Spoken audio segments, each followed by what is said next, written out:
আল্লাহ নবীর সাহাবী আবু যর গিফারি রাদিয়াল্লাহু তাআলা ডেকে বলেন, আমি বসছি আল্লাহর রাসূলের বাম পাশে।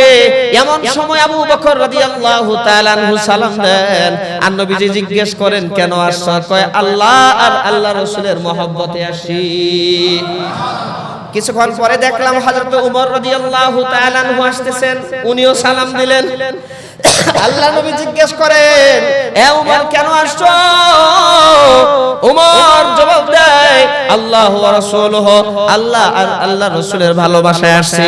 উনি আয়েশা হযরত আবু বকর রাদিয়াল্লাহু তাআলা আনহুর ডান পাশে বসে গেছেন। সুবহানাল্লাহ। কিছুক্ষণ পরে দেখি হযরত উসমান রাদিয়াল্লাহু তাআলা আনহু আসতেছেন, উনিও এসে সালাম দিলেন। সালাম দেওয়ার পরে হযরত ওমরের ডান পাশে বসলেন। আল্লাহ নবী জিজ্ঞেস করেন, কেন আসছো?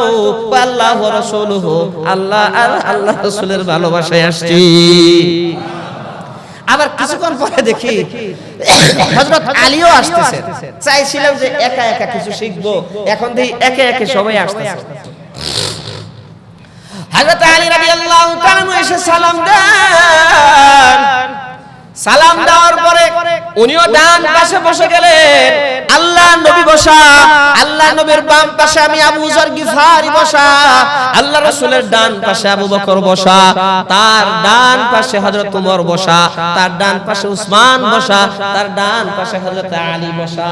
সুবহানাল্লাহ, একবারে সিরিয়াল। আল্লাহ রাসূল সামনে ছিল পাথরের কঙ্কর।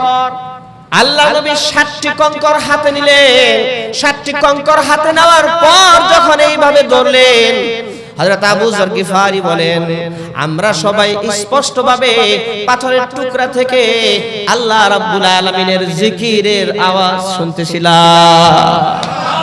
পাথরগুলা দেখি জিকির করতেছে, সুবহানাল্লাহ সুবহানাল্লাহ সুবহানাল্লাহ।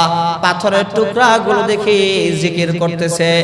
আল্লাহ নবী বললেন, ও আমার সাহাবীরা, তোমরা শুনছনি? কহা, পাথর তো আল্লাহ রাব্বুল আলামিনের জিকির করতেছে। আল্লাহ রাসূল সেই পাথরগুলা যেই আবার মাটিতে রেখে দিলেন, আর সাথে সাথে পাথর থেকে জিকিরের আওয়াজ বন্ধ হয়ে গেল। আল্লাহ রাসূল পাথরগুলো আবার হাতে নিলেন। হযরত আবু বকরকে বললেন, আবু বকর তোমার হাত মেলো। হযরত আবু বকর যখন হাত মেললেন, আল্লাহ রাসূল পাথরের টুকরাগুলো আবু বকরের হাতে দিলেন। আবু বকরের হাতে যখন পাথর গেল, আর সাথে সাথে পাথর আবার জিকির আরম্ভ করে দিল। আবার কন্যা সুবহানাল্লাহ। যারা ঘুমায় ওরা ধাক্কা দেন, ধাক্কা দিয়া জাগ্রত করে দেন। হ্যাঁ, এই হাদিস মনে রাখবেন ইনশাআল্লাহ। এই ঘটনাটা মনে রাখবেন, মজার একটা ঘটনা, মনে সবাই মনে রাখবেন।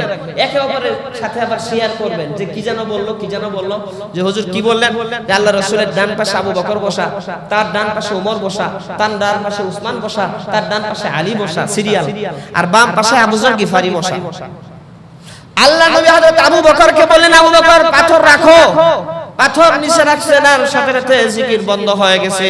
আল্লাহ রাসূল পাথর আবার উঠিয়ে হযরত ওমরকে বললেন, ওমর তোমার হাত বাড়াও। এবার ওমর রাদিয়াল্লাহু তাআলা যখন হাত বাড়ালেন, আল্লাহ নবী নিজের হাতে পাথরের টুকরাগুলো ওমরের হাতে রাখলেন। আর ওমর রাদিয়াল্লাহু তাআলা হাতে রাখার সাথে সাথে আবার পাথরগুলো জিকির আরম্ভ করে দিলেন। আর রাসূলের কন্যা সুবহানাল্লাহ। হুজুর সাল্লাল্লাহু আলাইহি ওয়াসাল্লাম বললেন, নিচে রাখো। নিচে রাখলেন, জিকির বন্ধ হয়ে গেল। আবার নিয়ে হযরত উসমানকে বললেন, উসমান আসো। উসমান আসছেন, হাতের মধ্যে পাথর দিবেন, পাথর আবার জিকির আরম্ভ করে দিয়েছেন। নিচে রাখো, নিচে রাখলেন, সাথে সাথে জিকির বন্ধ। আলী আসো, আলী আসলেন, হাতে পাথর দিলেন, আর সাথে সাথে জিকির শুরু হয়ে গেল। আবার জোরে কন্যা সুবহানাল্লাহ। হুজুর সাল্লাল্লাহু আলাইহি ওয়াসাল্লাম বললেন, নিচে রাখো। নিচে রাখলেন, জিকির বন্ধ। এবার বলেন, আবু যর আসো। হযরত আবু যর গিফারি বলেন, এই ঘটনা ঘটতে ঘটতে আরো কিছু মানুষ আসছে, আরো কিছু সাহাবী আসছে। এদের 4 জনের হাতে তো জিকির করছে, আমার হাতে যখন দিছে, এখন পাথর আর কিছু কয় না। সুবহানাল্লাহ। এগো 4 জনের হাতে জিকির করছে, আবার হাতে আয়েশার জিকির বিকির সব বন্ধ। আরেকজনের হাতে দিলাম, জিকির বন্ধ।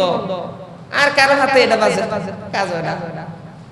হুজুর সাল্লাল্লাহু আলাইহি ওয়াসাল্লাম বলেন হাদিহি খিলাফাতুন নবুওয়াতি, এটাই হলো নবুয়তের পক্ষ থেকে, আমার পক্ষ থেকে খেলাফত। সুবহানাল্লাহ। হুজুর সাল্লাল্লাহু আলাইহি ওয়াসাল্লাম জীবিত থাকতে বুঝা গেছে আমার পরে খলিফা কে হবে, আমার পরে খলিফা হবে আবু বকর, তারপরে কে হবে ওমর হবে, তারপরে কে হবে ওসমান হবে, তারপরে কে হবে আলী হবে। কিন্তু জবর আফসোসের বিষয়, আপনারা আশ্চর্য হবেন যে শিয়াদের 12টা গ্রুপ আছে, 12টা গ্রুপ, 12 গ্রুপের মধ্যে এক গ্রুপের বক্তব্য হচ্ছে আলী সে হইল শেষ নবী। নাউজুবিল্লাহ। আরো জোরে বলুন নাউজুবিল্লাহ। বলে যে জিবরাইল ভুল করে মুহাম্মাদের কাছে গেছে, আলী হইল নবী। নাউজুবিল্লাহ। আর হযরত মুয়াবিয়া রাদিয়াল্লাহু তাআলা কে তারা সাহাবী মানে না। ব্রাহ্মণবাড়িয়াতে এক বক্তা ওয়াজ করতে গেছে, ওইটাতে শিয়াদের এলাকা, এত বুঝতে পারে নাই। ওইখানে গিয়া মুয়াবিয়া রাদিয়াল্লাহু তাআলা রাসূলের সাহাবী, জালিলুল কদর একজন সাহাবী, যখন নাকি ওই মুয়াবিয়া রাদিয়াল্লাহু তাআলা কে সাহাবী বলছেন আর শিয়াদের ব্যাপারে কথা বলছে, দেখেন কত বর্বরেরা, কত অমানুষ হইলে এই কাজ করতে পারে। আরে মানুষ নামের পশু হইলে এই কাজ করতে পারে যে এরে রাস্তার মধ্যে আটকায়া এরপরে কয়েকজনের ধইরা নিচে শুয়াইয়া জিহ্বাটাই না জিহ্বা কেটে দিছে। আরো জোরে কন্না নাউজুবিল্লাহ। আমরা মনে করি আরে আমরা তো খুব স্বাধীনতার, আরে যারা নাকি বেদাতি, যারা ভণ্ড, যারা ভিন্ন গ্রুপ, এরকম আছে পশুর মতো আচরণ। নাউজুবিল্লাহ বলে। আরো জোরে কন্না নাউজুবিল্লাহ। এই জন্য ভাই বাতিলি কেমন অমানুষ হইলে এই কাজ করতে পারে বলে, কত বড় মানুষ হইলে এই কাজ করতে পারে। আহা বেচারা এখন কথাও বলতে পারে না।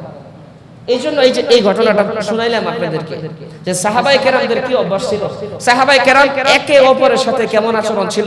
সাহাবায়ে কেরাম একজন আরেকজনের গীবত শিকায়ত পর্যন্ত কখনো করেন নাই, শুধু ভালো আর ভালোই বলছেন, ভালো আর ভালোই বলছেন।